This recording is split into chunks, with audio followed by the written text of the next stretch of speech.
Race number 2 of the 2016 HARC USA Tour began at the Flat Rock Speedway in Michigan. Gabriel Wanderley, the Brazilian, started on pole in car number 47, the Simons machine. Gabriel's been trying to break into the North American stock car racing scene, and he's been successful in other divisions. He's hoping for a good run out here today as he tries to hold off the number 1 machine of William Brock. Wanderley, an excellent short track racer, just looking for some competition to cut his teeth on.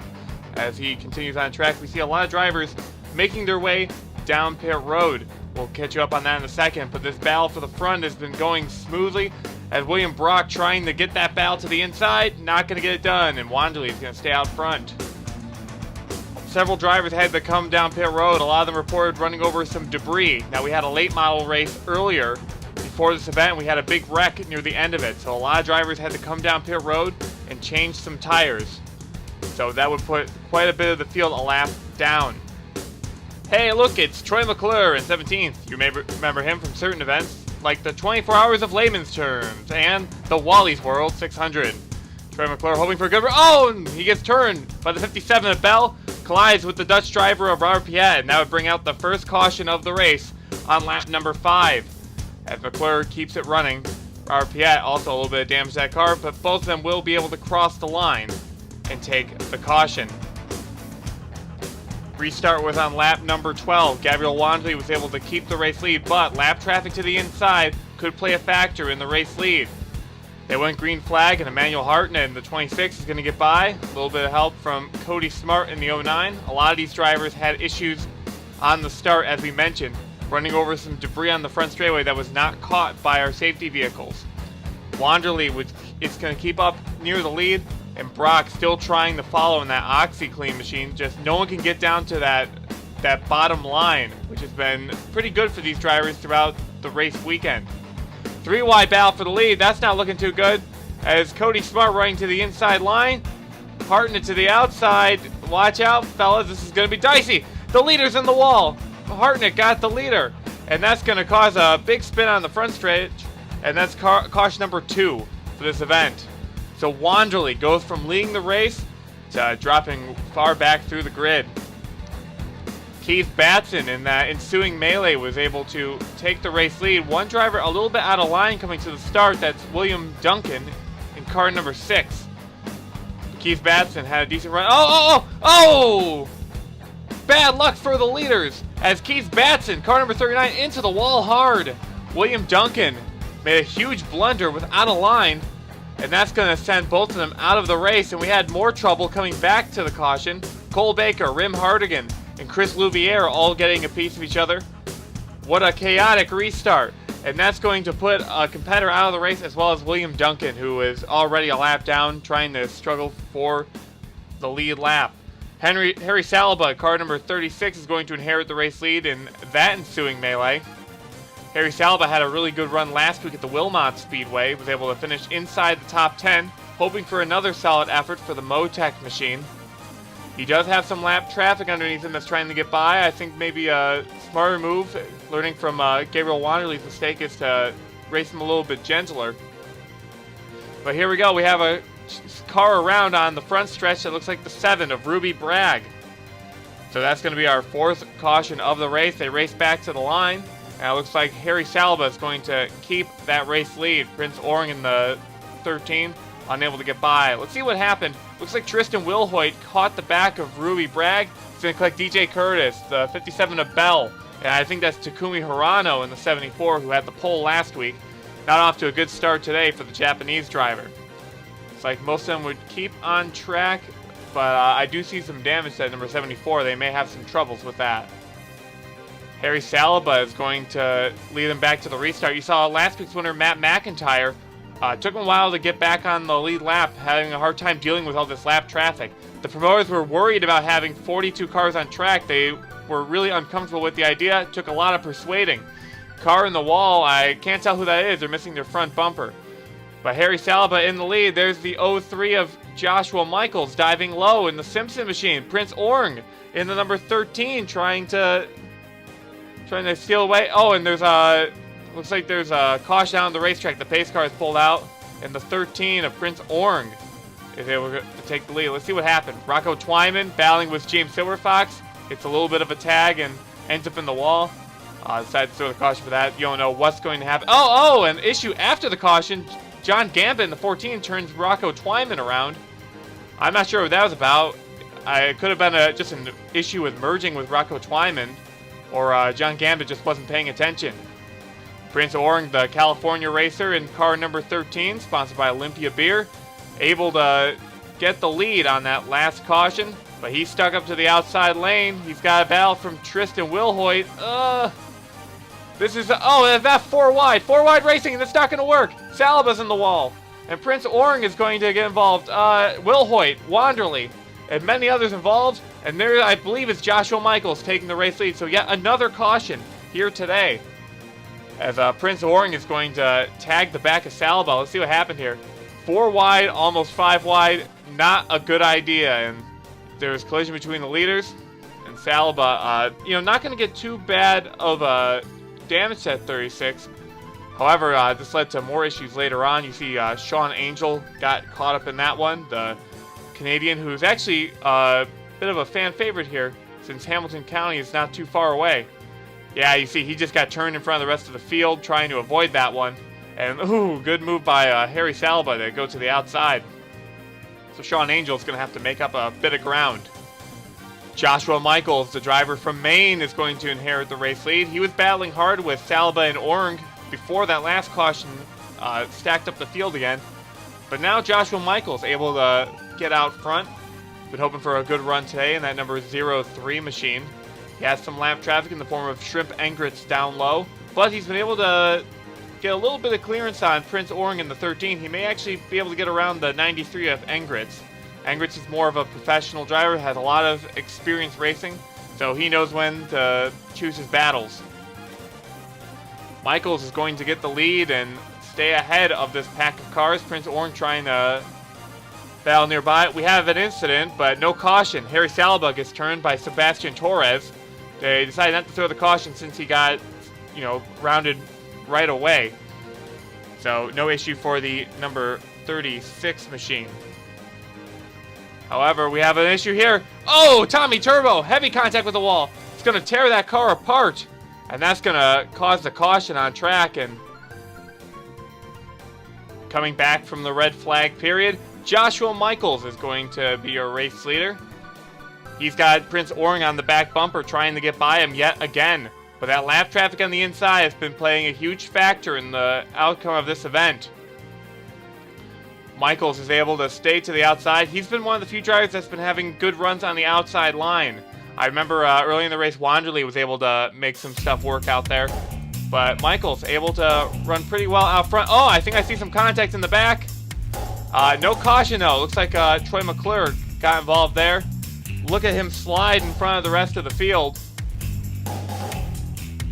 He would end up coming to pit road, but look at this. Cole Baker, car number 20, gets turned into the wall. And there's some more contact. I believe that's Nick Pericles, Robert Piat, and that will cause the caution as Pericles is leaking fuel on the racetrack. And that's going to be an out for him, most likely. And Gabriel Wanderley sliding yet again. We'd come back for our restart. 8 cautions so far. Joshua Michaels still out front. Some drivers behind him have changed hands as the Troy McClure incident kind of shuffled up the rest of the field. Shrimp Engrits still trying to get ahead of Joshua Michaels, get a lap back from him. Engrits is really hoping that he can get himself a caution while he's ahead of the 03 machine, but Michaels has been very good on that outside line. Hasn't been really budging for this lap traffic. Michaels is able to stay ahead of the rest of the field. As you see the Oring brothers battling behind them, the 13 of Prince and the 17 of Ron. We have a caution out on the racetrack though. It is our 9th of the day. Jerry Guerra in the lift machine is going to get turned by DJ Curtis, sent into the outside wall. He's going to hold up Rim Hardigan a bit, but overall not too much trouble for Jerry Guerra, the driver who's been also doubling as a lift driver around the tracks on race weekends as part of their promotion. Joshua Michaels still out front. He's led the most laps so far for a race leader. You can see Chris Dodd and Prince Oring battling for that 3rd place position. Chris Dodd had some trouble last week where his teammate Tommy Turbo was able to get the hard charger bonus. However, this time around, while Turbo is currently being sent to the medical center, car number 88 having a great run on track. Battle out front. Angris is going to get by. Sebastian Torres and Ron Oring are trying to get by our race leader as well. Here comes Emmanuel Hartnett. A lot of greedy lap traffic drivers trying to get by, take advantage of that opening on the inside line. Here comes Prince Oring trying to get it done on the inside as well.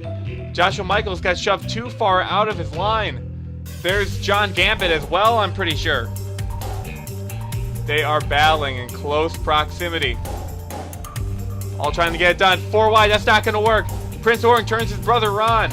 Is going to steal the lead away from Joshua Michaels. No caution, however. The pace car still stays on track.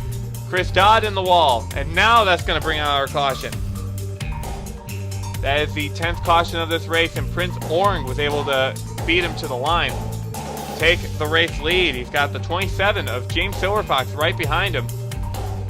As, oh, no. William Brock, James Silverfox, Prince Oring, I think Joshua Michaels got a piece of it too. And they're all going to go into the wall, and Prince Oring's lead is short-lived. As Joshua Michaels, car number 03, currently on top in this wreckfest of an event so far. He's got the Australian of Zachary Fitzwater right behind. Another Australian, Rim Hargan. Oh, DJ Curtis, the lap car, tries to dive in front of the 03. Not going to work, and the 33 car almost goes over. Chaos on the racetrack as car number 33 is going to bring out the 12th one of this race. Now it's 2 Aussies out front, Rim Hardigan and Zachary Fitzwater Sr. Both of them hoping to get a good run out here today. Wilmot, neither of them made a huge impression, but right now both of them are right near the front of the pack. Sean Angel's going to try and get his lap back on the inside. Alex Rago, contact with the 59. But, Rim Hardigan in the Fast Science machine, hoping for a good run, and he's been slowly working his way through the field. He's avoided a couple of wrecks near the back, and he's been able to keep that car fairly clean. He's got some damage to the back of that, but could be expected at this time in the race. Gabriel Wanderley is in 7th place. He's worked his way up through the field, and we have a lot of carnage on the racetrack. I believe that was Vergao in the 21. I couldn't see who was wrecking prior. But Gabriel Wanderley, we're getting reported, was Chris Dodd in the 88. But congratulations to Wanderley for being able to work his way up to the field after getting involved in an early wreck. Rim Hardigan, car number 66, staying out front. The Australians are keeping control of this one, but Joshua Michaels is still up there. He still wants to get it. Harry Salva gets turned by Prince Oring. No caution, though. They were all able to save it. And that's going to allow Rim Hardigan to pull away. I think I see a little bit of contact in the back. I'm not sure. Coming around the racetrack, yes, caution is out as Rim Hardigan is going to come to the line. We'll have to check and see what happened to bring out our 14th caution of the race. So Nathan Orman in the 18 gets turned by a collision between Nathan Hood, Maxwell Chan. There's Brian Fox. He actually got sent down the pit lane. Fortunately for him, he didn't suffer the same fate as Tommy Turbo and end up out of the race. Back green flag racing. The 59 of Zachary Fitzwater Sr. has had to pull down pit road. He's having some mechanical issues. At the 66 of Hardigan trying to keep ahead of Joshua Michaels. You see Matt McIntyre in the 0 trying to battle there. Tyler Faber. Sean Angel, who is trying to get a lap back on the inside of Rim Hardigan. Some contact near the back of the pack, but they're all going to keep it racing. Oh, 2 cars in the wall. No caution, however. As we see, there's Zachary Fitzwater Sr. He's been having some trouble on track.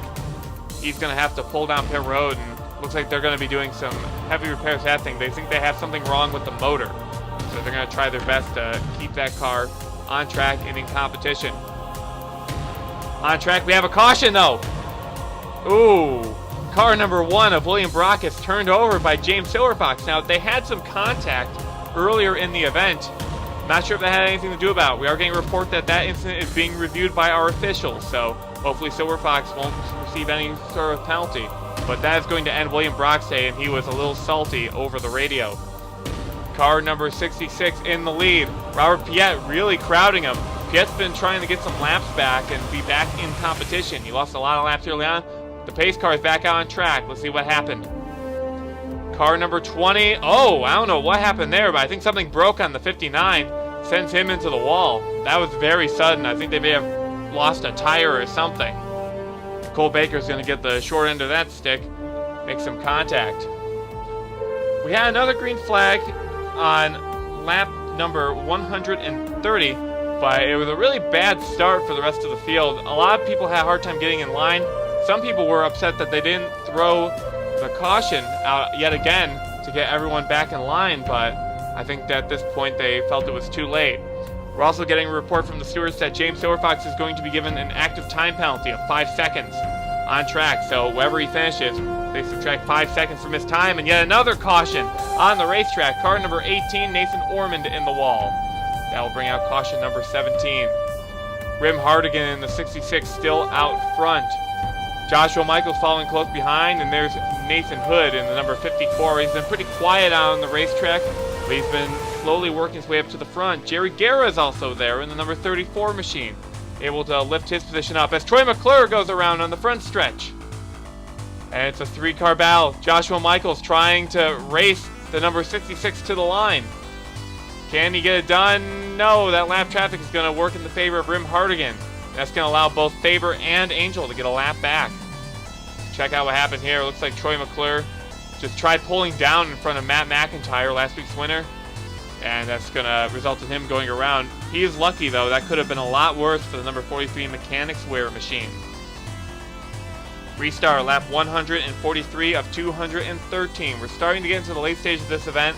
We haven't had a long green flag run as of yet, so a lot of drivers have been very antsy on these restarts. They say cautions breed cautions, and it's been true more than ever at this racetrack. Matt McIntyre and Brian Fox trying to get by the leader. You see Nathan Hood in number 54 trying to get by for second place under Joshua Michaels. Can the Dogfish Head Craft Brewery machine pull off an upset today? Rim Hardigan trying to get by. You see the 74 Brian Fox able to get by. As you see a little bit of battle near the back, that's Jeffrey Finguy, the only Michigan native. He's in the wall. Car number 92 is on his roof. And the fan favorite out here today, looks like he's going to have some issues out on the racetrack. Jerry Guerra involved, Grayson Acevedo. Finguy was not happy with what happened last week. He got involved in a wreck at Wilmot Speedway. He is probably furious now. Car number 66 of Rim Hardigan is able to get around him. Whoa, what's Brian Fox doing? Brian Fox has wrecked a good portion of the leaders. Wow. Most of the lead pack is now gone except for Rim Hardigan. Brian Fox dive bombed up the racetrack. Let's see what happened here. Now, Brian Fox got his lap back, but got trapped behind the pace car.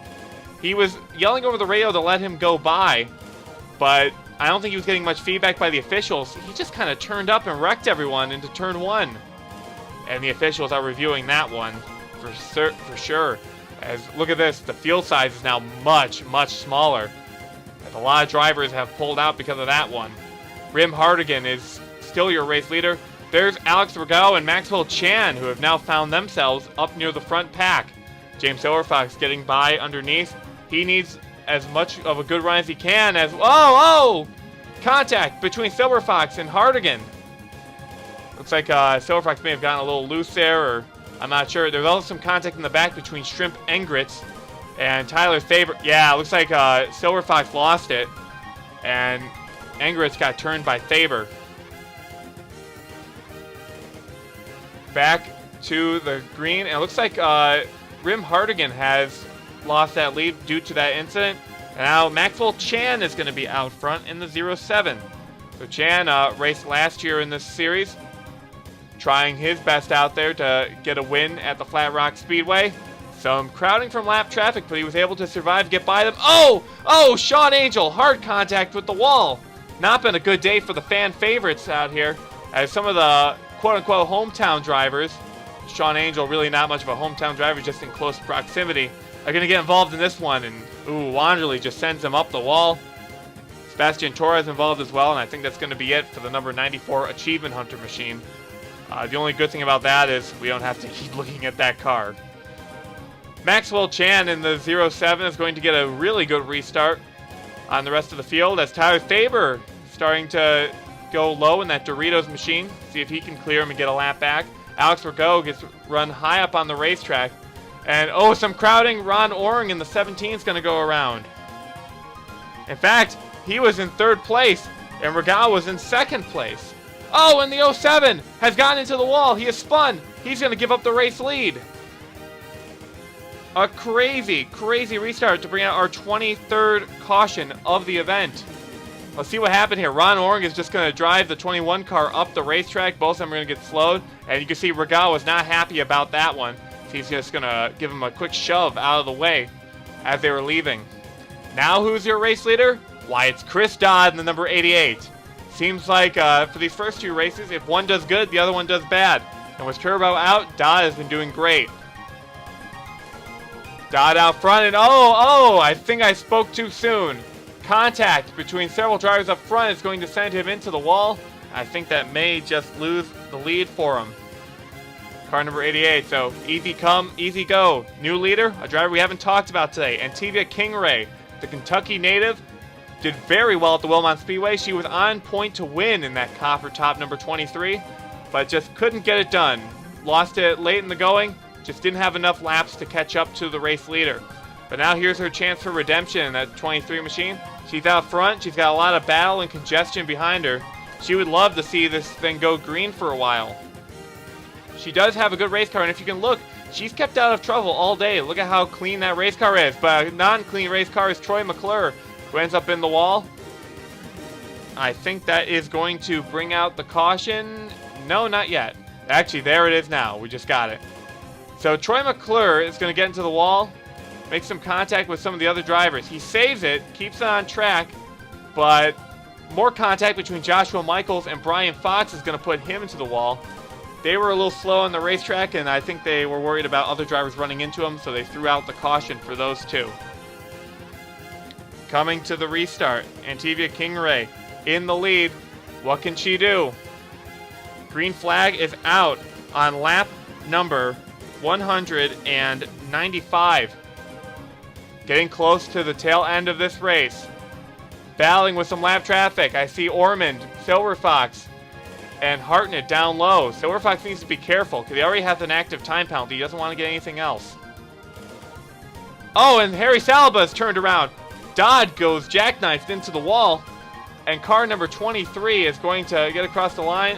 Silver Fox has been a little uneasy on track. Harry Salaba got turned by the 88, and the 88 made some heavy contact with that wall. Ron Oring involved as well, and he was running second. Not going to be the case anymore. Car number 23 leads on lap 202 of 213. We only have 11 laps to go in this one. Rim Hardigan has worked his way back up to the front. He sees an opening. He's going to go for it. Contact with Alex Rago. And both the leader in 2nd place with only about 10 laps to go. Going to the wall. 3rd place of Alex Rago involved as well. The caution flies on the racetrack. And Antigua Kingray sees it all go away. Lap 208. We have the restart, and guess who's out front? Tyler Thaber. Lost 5 laps at the start of the race. Started in dead last. Made 2 unscheduled stops for issues on track. Now he finds himself in the lead with only a couple laps to go.